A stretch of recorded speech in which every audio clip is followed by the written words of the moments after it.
My daughter's voice came through the phone, cold and sharp. "You're banned from my wedding, old man, because you don't fit into our social class." 35 years teaching history, and I'd never seen anyone rewrite the past as fast as my daughter could rewrite our relationship.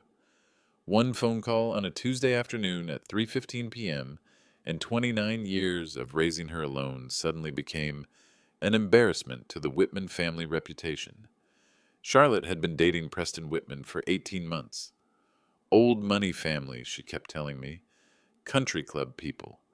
The kind who summer in the Hamptons and winter in Palm Beach. The kind who, according to my daughter, couldn't have a retired high school teacher walking her down the aisle. "Dad, you have to understand," she'd said during that call, her voice carrying that new accent she'd picked up somewhere between her financial advisor job and Preston's social circle.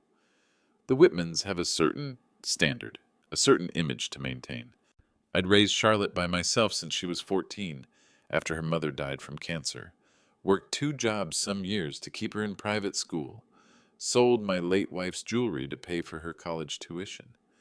Never once did she complain about our modest 3-bedroom house on Maple Street, or the fact that I drove a 10-year-old Honda Civic, or that our idea of fine dining was the Olive Garden on special occasions. But apparently, love has an expiration date when social status comes calling. "I'm not asking you to understand," Charlotte continued. "I'm telling you how it's going to be. Preston's family is hosting the reception at their country club. Members only. You wouldn't fit in." This story has more twists than a semester of American history, and every single one of them is documented. I set the phone down that afternoon thinking I'd lost my daughter to a world I'd never wanted to join anyway.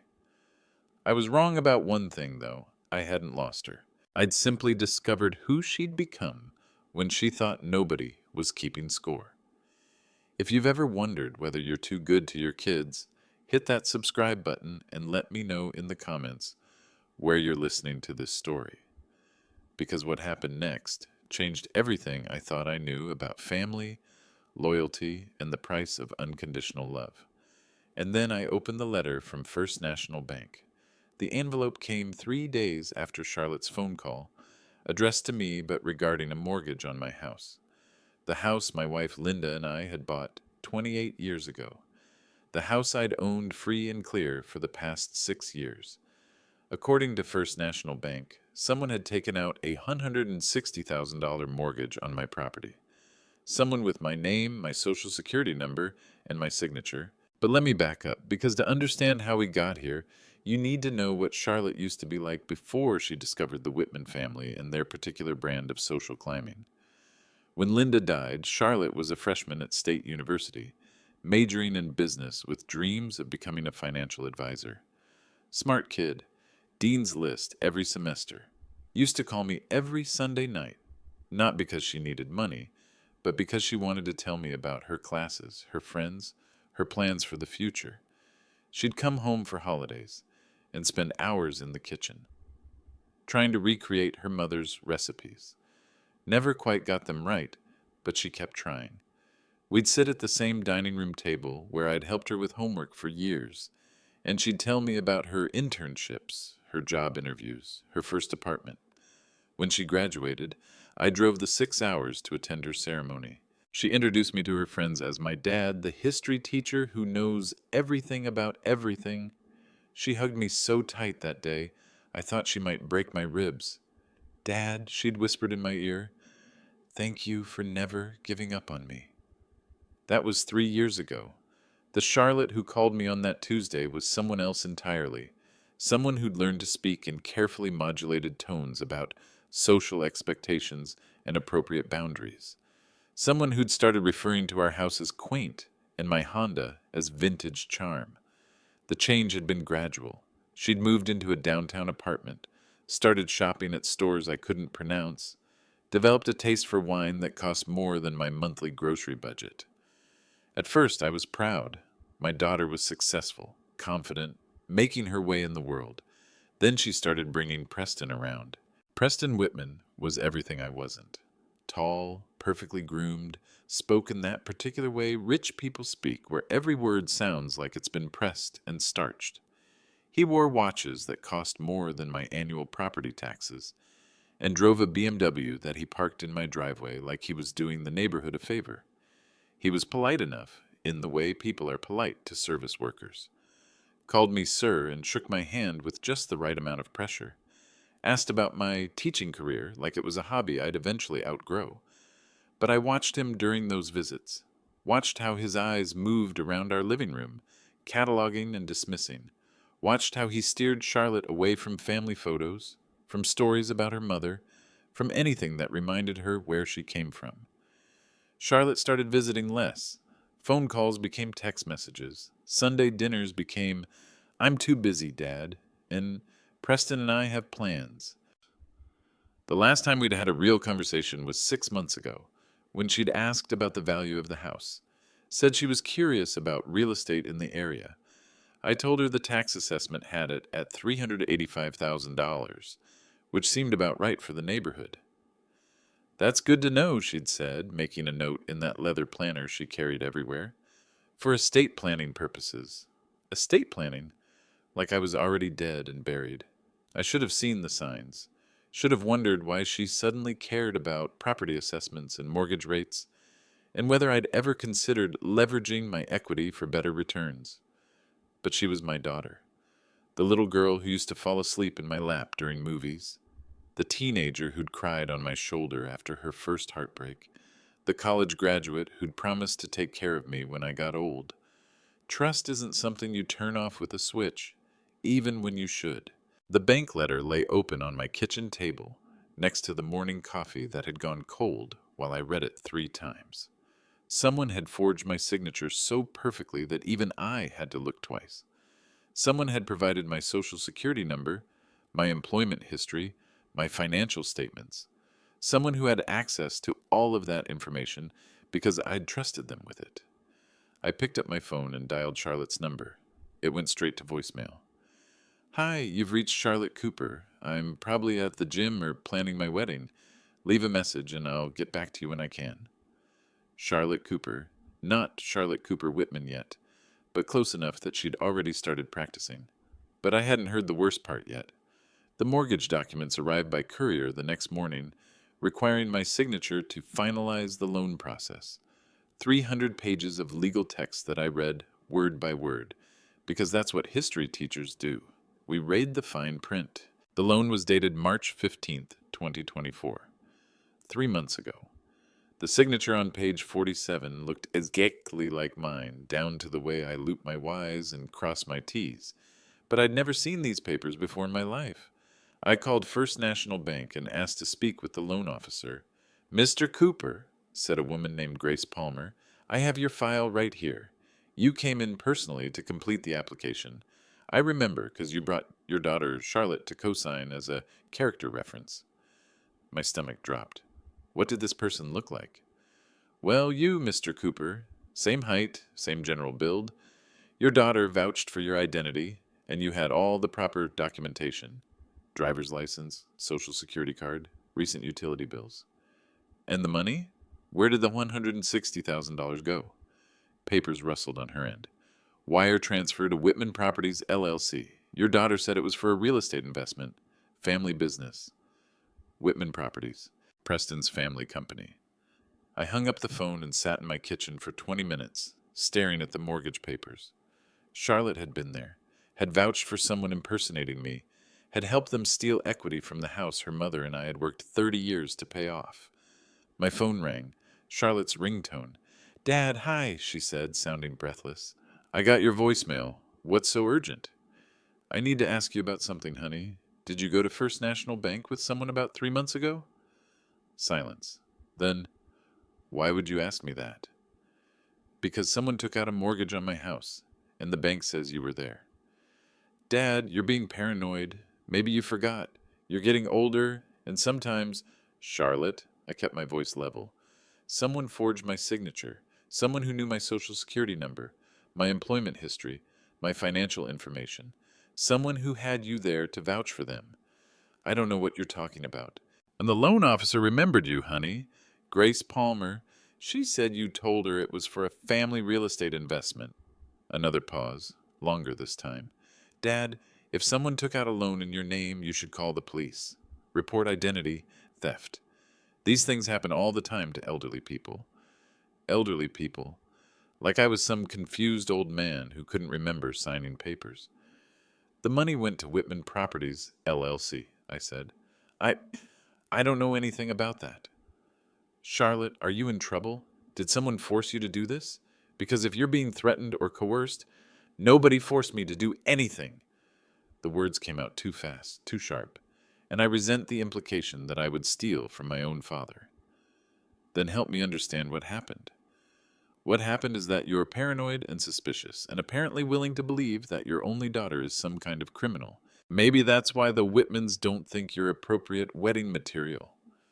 The line went dead. I called back immediately. Voicemail. I tried texting. Charlotte, we need to talk about this. I love you, but I need answers. No response. I tried calling Preston directly. His voicemail was crisp and professional. You've reached Preston Whitman at Whitman Properties. Leave your name and number, and I'll return your call during business hours. It was 2 p.m. on a Thursday. Business hours. I drove to the address listed on the mortgage documents. Whitman Properties, LLC was registered to an office building downtown, 4th floor. The elevator smelled like expensive cologne and fear-based ambition. The receptionist was young, blonde, and spoke in the same carefully modulated tones Charlotte had been practicing. I'm sorry, Mr. Whitman is in meetings all afternoon. Can I take a message? Tell him Nathan Cooper is here about the $160,000 mortgage. And she picked up her phone immediately. 2 minutes later, Preston emerged from an office down the hall, straightening his tie like he was preparing for battle. Mr. Cooper, what a surprise. We need to talk. Of course. My office. He led me into a room with windows overlooking the city, mahogany furniture that probably cost more than my annual salary, and family photos showing 4 generations of Whitman's success. Now then, Preston said, settling behind his desk like a judge preparing to pass sentence. What seems to be the problem? That's when Charlotte appeared in the doorway. Her name was on the papers.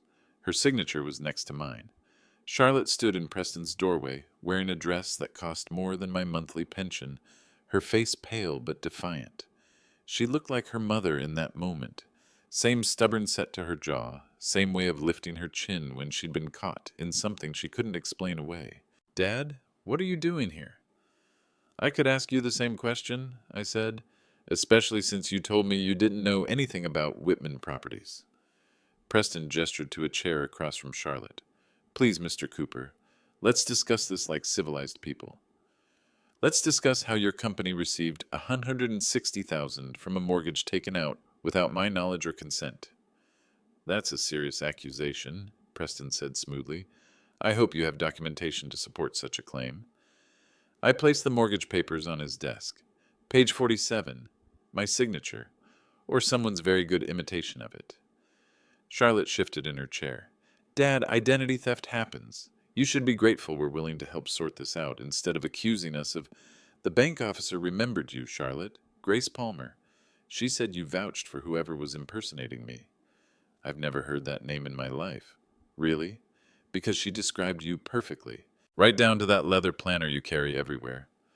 Preston leaned forward. Mr. Cooper, I understand you're upset, but you're making accusations against my fiancée that could be considered defamatory. Is that a threat? It's a statement of fact. Charlotte has an impeccable reputation in the financial services industry. Any suggestion that she would participate in mortgage fraud could damage her career permanently. I looked at my daughter. Is that what this is about? Your reputation? It's about the fact that you're embarrassing yourself, Charlotte said, and embarrassing me. Preston's family has standards, Dad. They can't be associated with people who make wild accusations without proof. I have proof. I have bank records, loan documents, and witness testimony. Witness testimony from someone you've never met, Preston said. Someone who could easily be mistaken about what she saw or heard. Grace Palmer isn't mistaken. She has a written record of Charlotte's involvement. Charlotte's face flushed. Fine. Yes, I was there, but not for what you think. The room went quiet, except for the hum of air conditioning and the distant sound of traffic 4 floors below. I went to the bank to help someone, Charlotte continued. Someone who said they were helping you with financial planning. They had all your information, all your documents. They said you'd ask them to handle the mortgage because you were embarrassed about needing money. Embarrassed about needing money for what? For for medical expenses. They said you'd been diagnosed with something but didn't want to worry me. My chest tightened and all that. And you believe that? You haven't exactly been forthcoming about your health, Dad. You're 62, you live alone, you don't take care of yourself properly. It made sense that you might need financial help but be too proud to ask. So you helped a stranger take out a mortgage on my house. I helped what I thought was your financial advisor arrange a loan that you needed. Her voice rose. I was trying to protect you from embarrassment. By vouching for someone you'd never met? By being a good daughter to a father who's too stubborn to accept help when he needs it. Preston cleared his throat. Clearly there's been a misunderstanding. These financial predators target elderly homeowners all the time. They research their victims, gather personal information, and then use family members as unwitting accomplices. So Charlotte was duped? Obviously. The question is, what do we do now?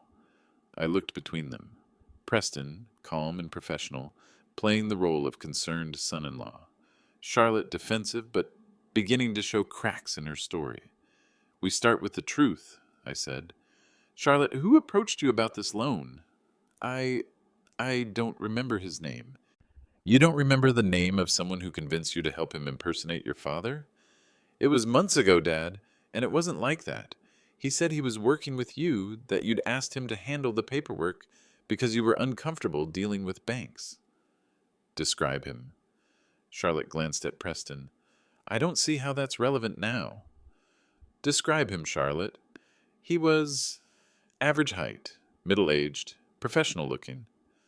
What did he sound like? I don't understand. His voice, his accent. Did he sound local? From the South? From New York? I really don't remember. You don't remember anything about a man who convinced you to help him steal $160,000 from your father? He didn't steal anything. Charlotte's composure finally cracked. The money was for a legitimate business investment. Preston's company needed capital for a development project, and you were supposed to be a silent partner. The truth was finally coming out. A development project, I repeated. A shopping center in the suburbs, low risk, high return. You would have doubled your money within 18 months. Without my knowledge or consent. Because we knew you'd say no. Charlotte stood up, her hands shaking. Because you're so conservative and old-fashioned that you'd rather keep your money in a savings account, earning nothing than take a smart risk that could secure your retirement. So you forged my signature. We protected your interests, Preston said quietly. Sometimes families have to make difficult decisions for the greater good. I stood up slowly, gathering the mortgage documents. I need to think about this. Dad, wait, Charlotte said. Don't do anything rash. We can fix this. We can make it right. Can you? Yes, of course we can. We're family. Family. Like that word still meant something to her. I walked to the door and turned back.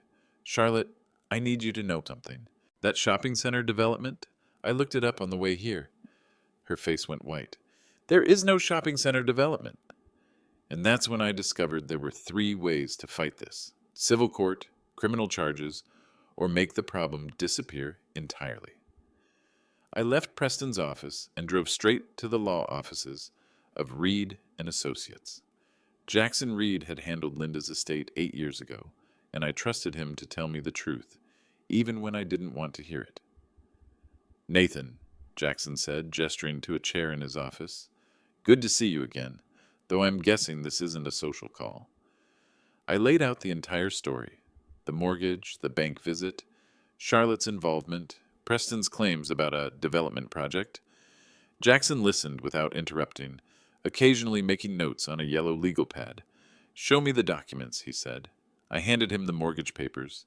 He examined the signature page with a magnifying glass, then scanned several other pages. This is sophisticated, he said finally. Whoever did this had access to multiple pieces of your personal information, bank statements, tax returns, employment records. Charlotte had access to all of that. Family members often do. The question is whether she acted willingly or was manipulated. What's your professional opinion? Jackson set the papers down carefully. Honestly, this has all the hallmarks of a planned operation. The timing, the documentation, the use of your daughter as a character witness. It's too coordinated to be random fraud. So, what are my options? Three paths. First, civil litigation. Sue Charlotte and Preston for the money. Long, expensive, uncertain outcome, and it destroys your relationship with your daughter permanently. And the second? Criminal charges. Report it to the police as identity theft and fraud. They investigate, possibly arrest Charlotte and Preston, and you get your money back after they're convicted. Also destroys your relationship with Charlotte, but at least justice gets served. The third option? Jackson smiled grimly. Make the asset disappear before they can steal any more of it? Explain. Your house is currently worth about $385,000, right? They've borrowed $160,000 against it, which means there's still $225,000 in equity they could potentially access with another fraudulent mortgage. They're planning another mortgage? I'd bet money on it. The first loan was probably a test run. See if you'd notice, see if they could get away with it. When you didn't immediately raise hell, they probably figured they had time for round two. My stomach turned. How would I make the asset disappear? Charitable Remainder Trust. You transfer the house to a qualified nonprofit organization in exchange for a guaranteed income stream for the rest of your life.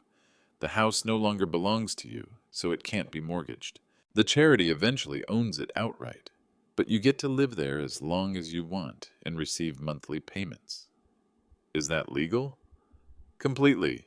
It's a standard estate planning tool. Rich people use them all the time to avoid taxes and protect assets from creditors.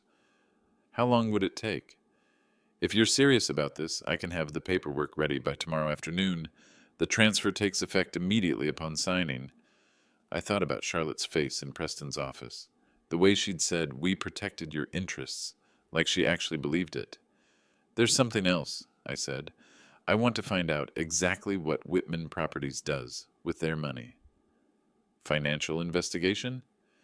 Everything you can legally discover. Tax liens, bankruptcy filings, outstanding debts, business relationships. I want to know who I'm really dealing with. Jackson picked up his phone. Grace Palmer, right? The banker who remembered Charlotte? That's right. I'll call her this afternoon. As your attorney, I can request copies of all documentation related to the loan. Bank cameras, signature cards, witness statements. And then we'll know exactly how deep this goes.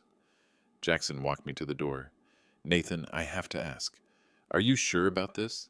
Once you transfer the house to a charity, there's no going back. Charlotte won't inherit anything. Jackson, let me tell you something I learned in 35 years of teaching.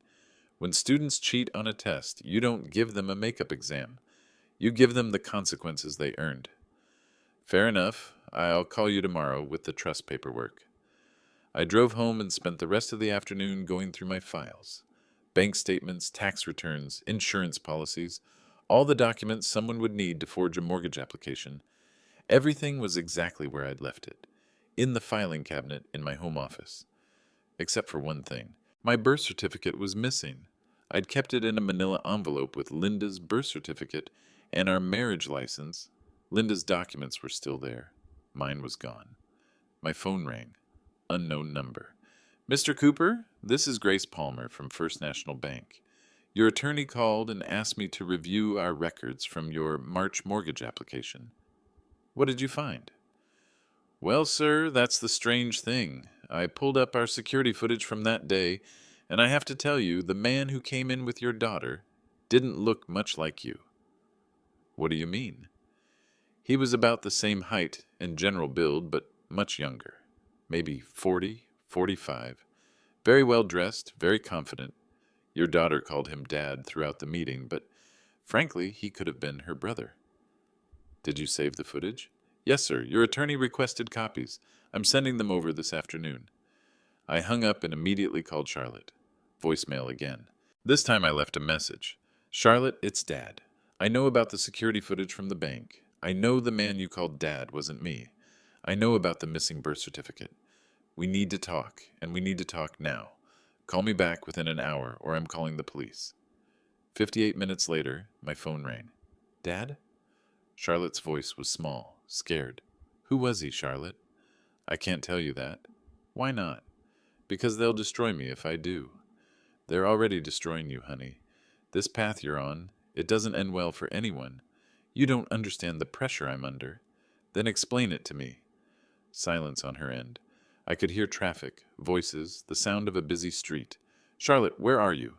I'm at the bank, with Preston. We're trying to figure out how to fix this. What bank? First National. We're meeting with Grace Palmer. My blood went cold. Charlotte, listen to me very carefully. Do not sign anything. Do not authorize anything. Do not give them any more information. Dad, you're scaring me. Good. You should be scared. Because what you've done so far is fraud. But if you help them take out another mortgage, it becomes a federal crime. The line went dead. I grabbed my keys and drove to First National as fast as I legally could. But they weren't trying to take out another mortgage. They were trying to steal the Whitman family's reputation, and they needed my house as collateral for a much bigger scam. I reached First National Bank just as Charlotte and Preston were coming out of the building. Charlotte looked like she'd been crying. Preston looked like he'd been caught. Dad, thank God you're here, Charlotte said, rushing toward me. There's been a terrible mistake. The only mistake was trusting you, I said. Preston stepped between us. Mr. Cooper, I understand you're upset, but there's no need for a public scene. Public scene? I looked around at the busy downtown sidewalk, at the people walking past us toward their normal, honest lives. You're worried about a scene? I'm worried about Charlotte's reputation. Her reputation? Preston, your family owes $890,000 in federal tax liens. The color drained from his face. That's right. I spent this morning with my attorney doing research. The Whitman family fortune, it's a lie. Your father's company has been operating at a loss for 3 years. Your mother's country club membership was canceled for non-payment. The Hampton house was foreclosed on last year. Charlotte looked between us. That's not true. You're making it up. Grace Palmer confirmed it, I said. Your boyfriend's family is broke, Charlotte. They needed my house as collateral for a loan to keep their business afloat. That's not what Preston told me. Preston's jaw tightened. Mr. Cooper, you're obviously confused about... I'm confused about why my daughter would help strangers steal my house. I'm confused about why she would lie to me, to the bank, to herself. But I'm not confused about you, Preston. You're a con artist. Dad, stop, Charlotte said. You're embarrassing yourself. I'm embarrassing myself? Charlotte, I saw the bank security footage. Her face went white. That's right. The man you called Dad during your little performance at First National? He was about 20 years younger than me. Very well dressed, very confident, very good at forging signatures. I don't know what you're talking about. Grace Palmer described him perfectly. About 45 years old, expensive suit, spoke with a slight southern accent. Sound familiar? Preston started walking toward a BMW parked at the curb. Charlotte, we're leaving. No, I said. We're not done here. Actually, we are. Preston opened the passenger door. Charlotte, get in the car. Charlotte, I said, do you know who that man was? She looked at me with tears in her eyes. I thought he was helping us. Who is us? Preston and me. He said we needed capital to start our married life together. He said you'd never approve of Preston because of class differences, but that you'd want to help me if you understood the situation. So you helped him impersonate me. I helped someone I thought was your financial advisor arrange a loan that you supposedly needed, but were too embarrassed to apply for yourself. Charlotte, think about what you just said. A stranger convinced you that your father was secretly in financial trouble, secretly needed money, but was too proud to ask his own daughter for help? It made sense at the time. It made sense because you wanted it to make sense, because it gave you permission to do something you knew was wrong. Preston honked the horn. Charlotte, now. Who was he? I asked again. Charlotte wiped her eyes. His name is Victor Whitman, Preston's uncle. He handles family investments. And where is Victor now? I don't know. When was the last time you saw him? Yesterday. He came to my apartment and said there had been complications. Said you discovered the loan and were threatening legal action. What did he tell you to do? Nothing. He said he'd handle it. He said Preston and I should just focus on the wedding. I looked at Preston, still sitting in his BMW with the engine running. Preston, turn off the car and get out. I don't take orders from you. You will when the FBI starts investigating your uncle's mortgage fraud operation. Preston's face went ashen. He turned off the engine and stepped onto the sidewalk. What mortgage fraud operation? Charlotte asked. The one your fiancé's family has been running for the past 2 years, I said, targeting elderly homeowners with adult children who can be manipulated into vouching for imposters. That's absurd, Preston said. Is it? How many other families has Victor approached? How many other daughters has he convinced to help him steal their father's houses? Charlotte looked at Preston. Is that true? Of course not. Your father is paranoid and delusional. Then why are you sweating? Preston was indeed sweating, despite the cool October afternoon. Charlotte, I said gently, I need you to tell me everything Victor told you about this loan. Every detail, every conversation, every promise he made. Dad, I can't. If I tell you and you go to the police, what? What happens if you tell me the truth? Victor said, she stopped, glanced at Preston, then continued in a whisper.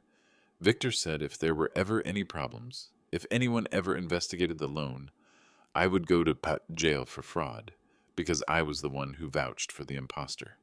And you believe that? He had documentation, legal papers showing that I was listed as a co-conspirator. He said my signature on the witness forms made me legally responsible for any fraud that occurred. Charlotte, that's not how the law works. How would I know how the law works? I'm not a lawyer. I'm not a criminal. I was just trying to help my father and my fiancée. Preston cleared his throat. Gentlemen, perhaps we should continue this conversation somewhere more private. No, I said. We're going to finish it right here, right now. I turned back to Charlotte. Honey, Victor lied to you about the law, about my finances, about everything, but Preston knew that. Preston wouldn't lie to me. Preston's been lying to you since the day you met him. The country club membership? Fake? The Hampton house? Foreclosed? The family fortune? Gone. You're wrong, Charlotte said, but her voice lacked conviction. Then ask him about the wedding venue. Preston's face went completely white. What about the wedding venue? Charlotte asked. I pulled out my phone and showed her a screenshot. Elite Manor canceled your reservation yesterday. Insufficient funds. The $25,000 deposit you thought came from Preston's family? That was stolen from my house. Charlotte turned to Preston with tears streaming down her face. Is that true? Preston didn't answer. Preston, she said, is that true? The situation is more complicated than your father understands. Is that true? Yes? And then Charlotte said something that couldn't be taken back.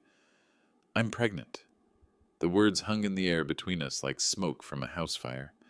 Charlotte's face was streaked with tears, her hands shaking as she reached for Preston's arm. Preston stepped back like she'd struck him. What did you say? He asked. I'm pregnant, Preston. 8 weeks. I found out 2 days ago. You didn't tell me. I was going to tell you after the wedding. I thought you'd be happy. Preston looked like he might vomit. We can't have a baby right now, Charlotte. Not with everything that's happening. Everything that's happening? You mean your family's bankruptcy? Or the fact that you stole my father's house? I didn't steal anything. Victor handled the business arrangements. Business arrangements, Charlotte repeated. Is that what you call fraud now? I wanted to reach for my daughter, to comfort her the way I had when she was small, and the world seemed too big and scary. But she wasn't small anymore, and the scariest thing in her world was the man she'd planned to marry. Charlotte, I said quietly, we need to talk. Alone. No, Preston said. Anything you have to say to Charlotte, you can say in front of me. I don't think so. I'm her fiancé. I'm about to be her husband. I have a right. You don't have any rights, I said. Not to my daughter, not to my house, not to my family. Charlotte wiped her eyes. Dad, I'm sorry. I'm so sorry about everything, but I can't lose Preston. Not now. Honey, Preston is the one who got you into this mess. Preston loves me. Preston used you. There's a difference. Preston straightened his tie, trying to regain his composure. Mr. Cooper, I understand you're emotional right now, but Charlotte and I are planning a life together. A baby complicates things, certainly, but it doesn't change our commitment to each other. Doesn't it? I looked at him carefully.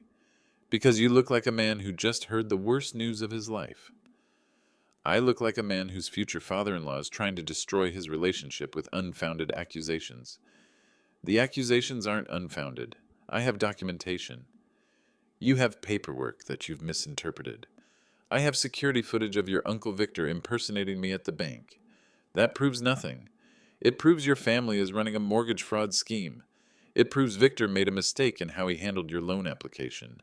Charlotte looked between us. Stop. Both of you, just stop. She turned to Preston. Tell me the truth. Right now. Is my father right about your family's finances? Preston hesitated just long enough for the truth to show on his face. The Whitman family has experienced some temporary setbacks, he said finally. But that doesn't change how I feel about you. Temporary setbacks? Preston, my father says you owe almost $1 million in taxes. The tax situation is complicated. It's being resolved through proper legal channels. By stealing from elderly homeowners. By securing bridge financing until our investments mature. Bridge financing, Charlotte repeated. That's what you call theft? I call it business. Charlotte stared at him for a long moment. Then she pulled off her engagement ring and held it out. Keep it, she said. Preston's mask finally slipped. Charlotte, don't be ridiculous. You're emotional right now because of the pregnancy hormones. You're not thinking clearly. I'm thinking more clearly than I have in months. You need me. You're going to be a single mother with a criminal record for mortgage fraud. Who else is going to take care of you? That was the wrong thing to say. Criminal record? Charlotte's voice was ice. Victor explained it to you. You vouched for an imposter at the bank. That makes you an accessory to fraud. Without my family's legal protection, you'll go to prison. And with your family's legal protection? The charges disappear. Victor knows how to handle these situations. By making more people complicit? By protecting the people he cares about? Charlotte turned to me. Dad, is that true? About the criminal charges? Honey, we'll figure that out. But right now, you need to focus on keeping yourself and the baby safe. The baby, Preston said with disgust. Perfect timing, Charlotte. Really perfect timing. Excuse me? Do you have any idea what this does to our timeline? The wedding, the financial arrangements, the family reputation? A pregnant bride doesn't exactly fit the image we've been cultivating. The image you've been cultivating. The image we agreed on.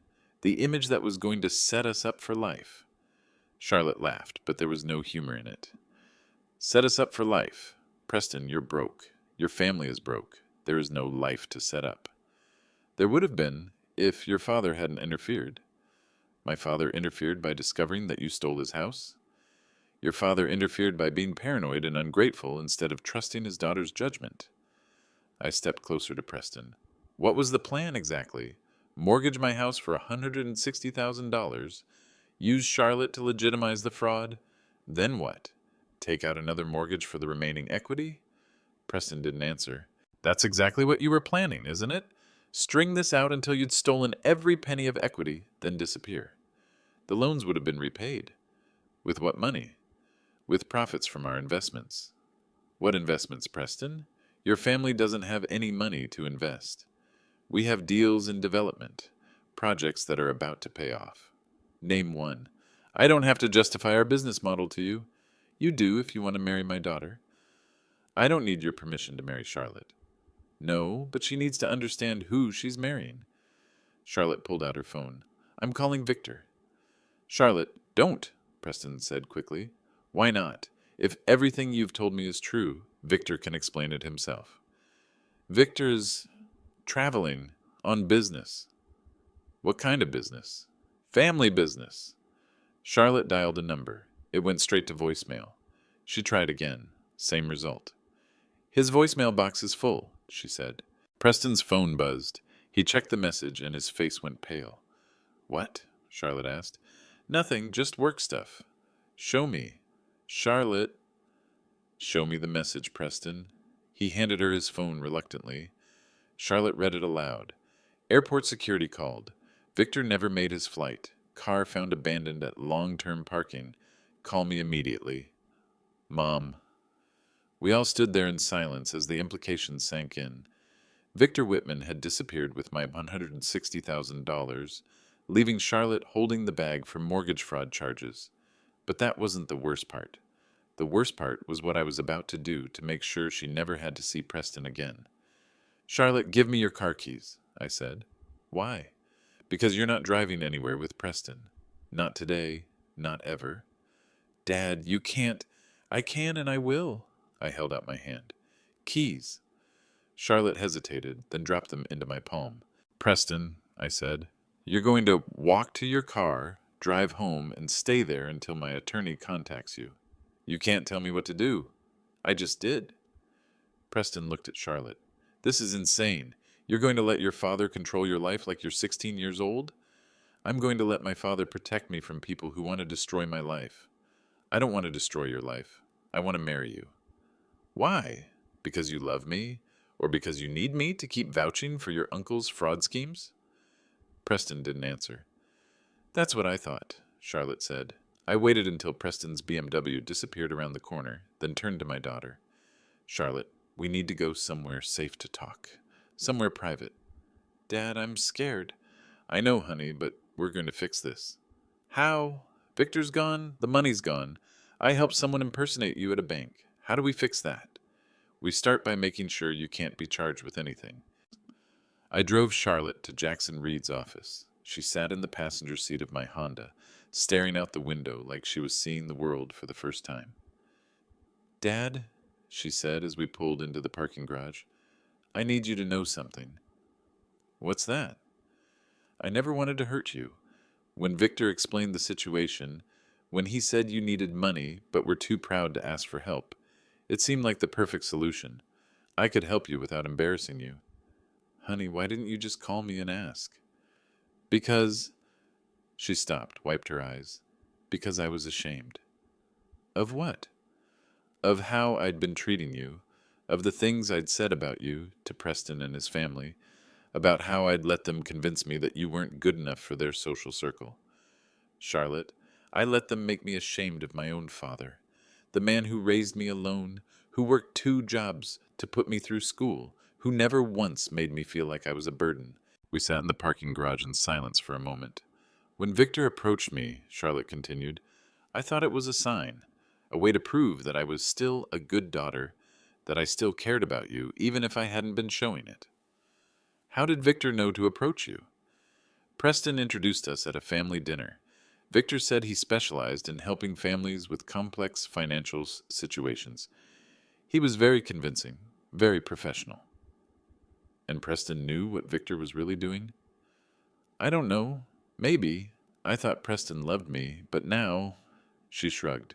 Now I don't know what to think about anything. Jackson Reed met us in his office with a stack of documents. Nathan, I have good news, he said. The charitable remainder trust paperwork is ready. You sign here, here, and here. Your house legally belongs to St. Vincent's Foundation as of today. What does that mean for Charlotte? It means she can't be charged with conspiracy to defraud you of property you no longer own. The mortgage becomes null and void because the collateral no longer exists in your name. What about the money that's already gone? That's between Victor and the bank. Charlotte's involvement becomes witness testimony instead of criminal conspiracy. I signed the documents while Charlotte watched. Dad, are you sure about this? She asked. You're giving away your house. I'm protecting my daughter, I said. The house was just a building. You're my family. Jackson notarized the signatures and made copies. This transfer is effective immediately. As of 4:47 p.m. today, Nathan Cooper no longer owns the property at 1247 Maple Street. What happens to me? Charlotte asked. You cooperate with the FBI investigation into Victor's fraud scheme. You tell them everything you know about Preston's family, about the mortgage application, about any other victims Victor might have mentioned. And then you start over. Clean slate. Charlotte nodded, then looked at me. Dad, what about the baby? What about the baby? Preston was right about one thing. I'm going to be a single mother with no money and a lot of legal problems. No, I said. You're going to be a single mother with a father who loves you and a grandfather who's been waiting his whole life to spoil his grandchild. Jackson cleared his throat. Actually, there's one more thing. The trust includes a provision for educational expenses for your descendants. College fund, basically. How much? Charlotte asked. Full ride to any state university, plus graduate school if needed. Dad, you didn't have to... Yes, I did, because that's what fathers do. But Charlotte didn't know about the phone call I'd made that morning, the call that was going to end Preston's scams permanently. My phone rang at 6:30 a.m. the next morning. Special Agent Monica Torres, FBI Financial Crimes Division. Mr. Cooper, we have Victor Whitman in custody. He was attempting to board a flight to the Cayman Islands with $340,000 in cash and multiple fraudulent identities. $340,000? I thought he only stole $160,000 from my house. Your house was one of 7 properties he targeted in the past 18 months. We've been tracking his operation since March. And you didn't warn anyone? We needed to catch him in the act with enough evidence to ensure conviction. Your daughter's testimony was the final piece we needed. I sat up in bed. My daughter's testimony? The recording you made of yesterday's conversation with Preston Whitman provided probable cause for search warrants. We found Victor's entire operation documented on his laptop. The recording. I'd called Agent Torres before meeting Charlotte at Jackson's office, and she'd instructed me to keep my phone's voice recorder running during any conversations with Preston or Victor. What did you find? Names, addresses, and financial records for 43 elderly homeowners across 3 states. Mortgage fraud totaling $2.3 million.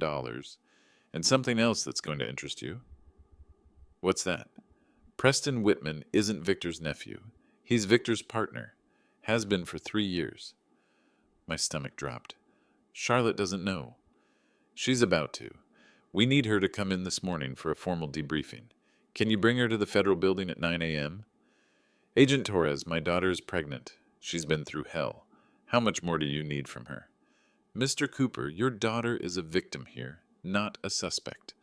But Preston is still out there, and we believe he's planning to flee the country. We need Charlotte's help to find him. I hung up and immediately called Charlotte. Dad? Her voice was thick with sleep. Honey, we need to talk. Can you come over here? What time is it? Early, but it's important. An hour later, Charlotte sat at my kitchen table, wearing the same clothes from yesterday and looking like she hadn't slept. The FBI caught Victor, I said. Relief flooded her face. Thank God. Does that mean this is over? Not quite. They need you to come in for questioning this morning. Questioning about what? About Preston. What about Preston? I took a deep breath. Charlotte, Preston wasn't Victor's nephew. He was Victor's business partner. For a moment, she just stared at me. Then she laughed. A bitter, broken sound. Of course he was. Of course. Honey, no, it makes perfect sense. I should have seen it. She put her head in her hands. 3 years. I was with him for 3 years, and he was planning to steal from my own father. 5? We don't know how long he was planning it. Yes, we do. Remember when we first started dating and I mentioned that you owned your house free and clear? Preston was so interested in that. Asked all sorts of questions about property values and equity loans. Charlotte, he was sizing you up from the beginning, figuring out how much he could steal. Her phone buzzed, text message from Preston. What does it say? I asked. Charlotte read it aloud. Airport. Flight leaves in 2 hours. Last chance to come with me. Everything we planned is still possible. He's running. Good. I hope he keeps running forever. But Charlotte's hands were shaking as she typed her response. Where are you? Preston's reply came immediately. Concourse B, Gate 23, waiting for you. Charlotte looked at me. Dad, I want to see him one more time. Charlotte, that's not safe. I'll be safe. You'll be with me. And the FBI will be there too, right? I called Agent Torres. My daughter wants to confront Preston at the airport. We can arrange that. We've been monitoring his credit cards. He bought a ticket to Costa Rica, non-extradition country. If your daughter can keep him talking until we get in position, we can arrest him before he boards. And Charlotte, your daughter will be wearing a wire. She'll be completely protected. 2 hours later, Charlotte and I stood at the entrance to Concourse B, while FBI agents positioned themselves throughout the terminal. Preston was sitting at Gate 23, wearing a baseball cap and sunglasses like he was in a spy movie. When he saw Charlotte approaching, he stood up and smiled. "I knew you'd come," he said.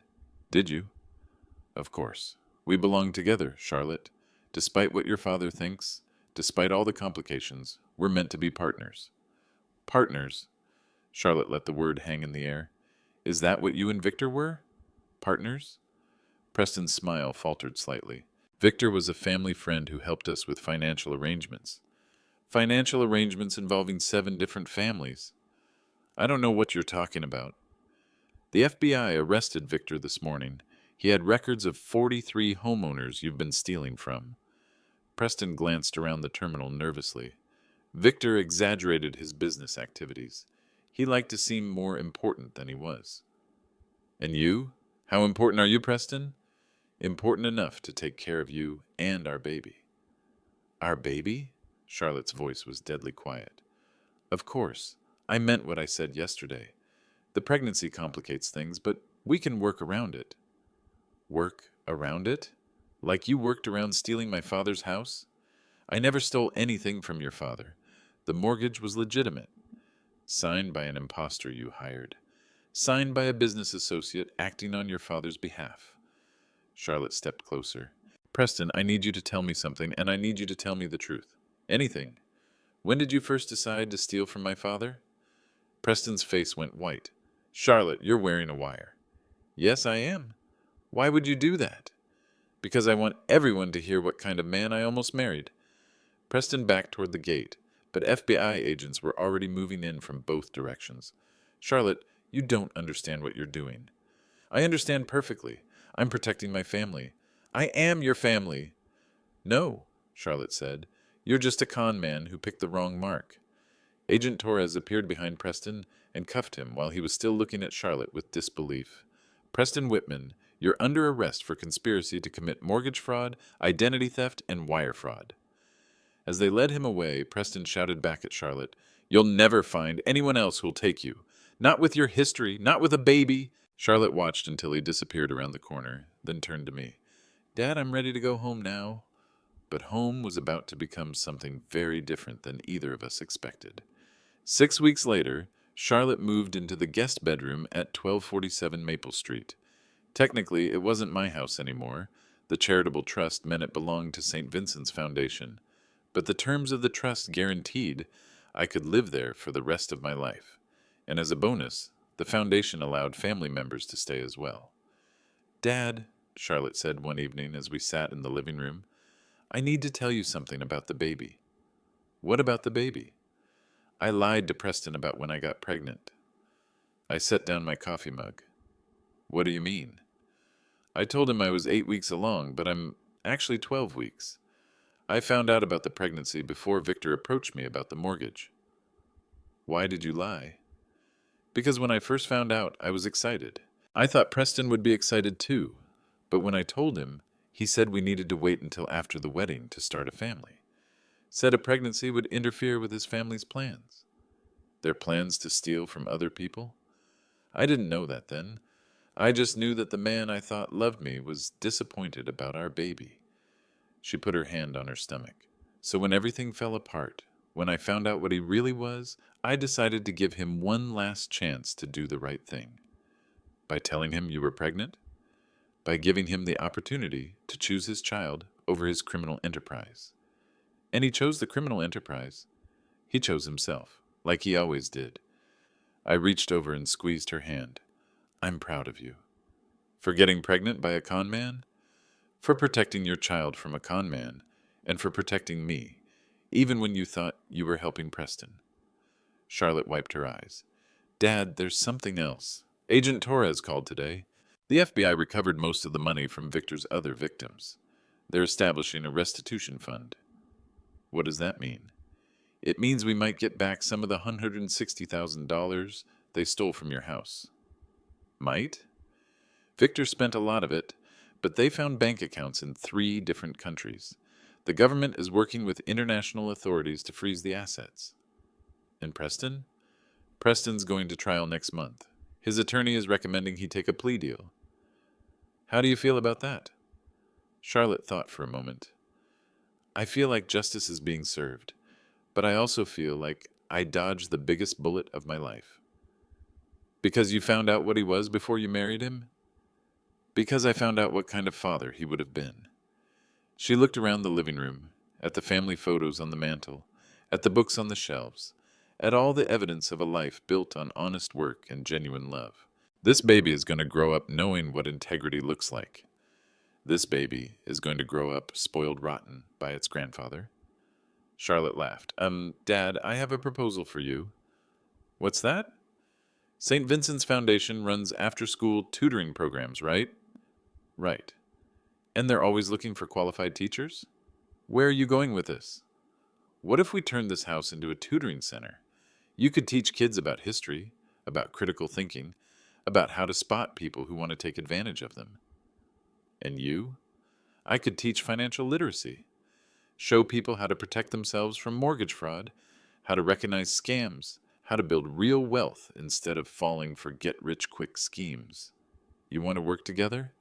I want to build something good out of something bad. Turn our worst experience into a way to help other families.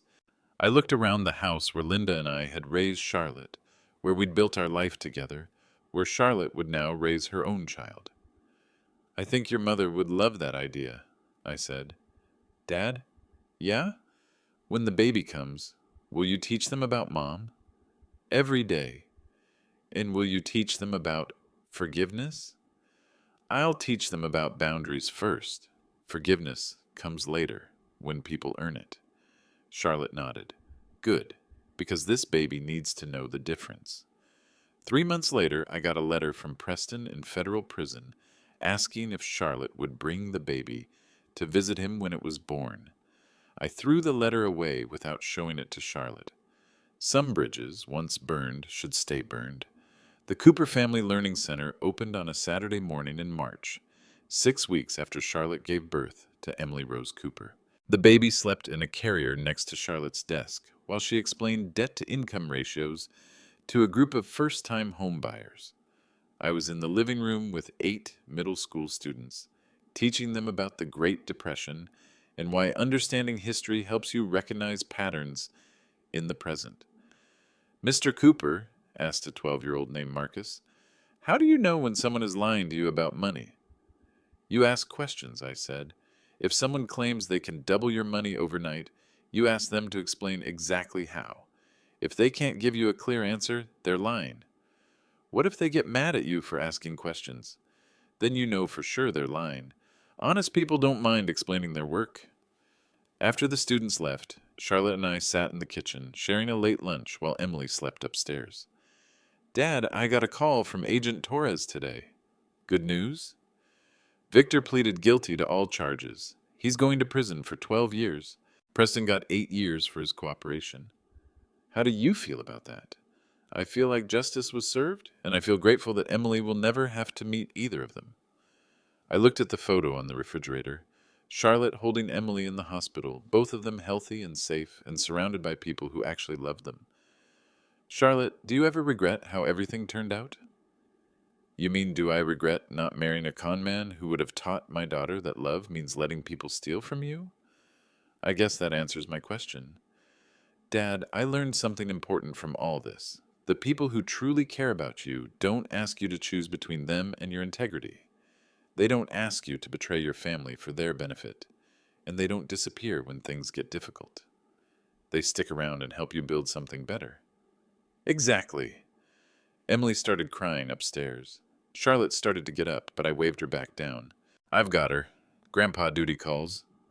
As I headed upstairs to get my granddaughter, I thought about everything we'd lost and everything we'd gained. The house officially belonged to a charity now, but it felt more like home than it ever had.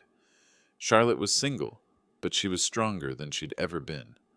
I was 62 years old, but I was building a legacy that mattered. Sometimes the best revenge against people who try to destroy your family is simply refusing to let them succeed.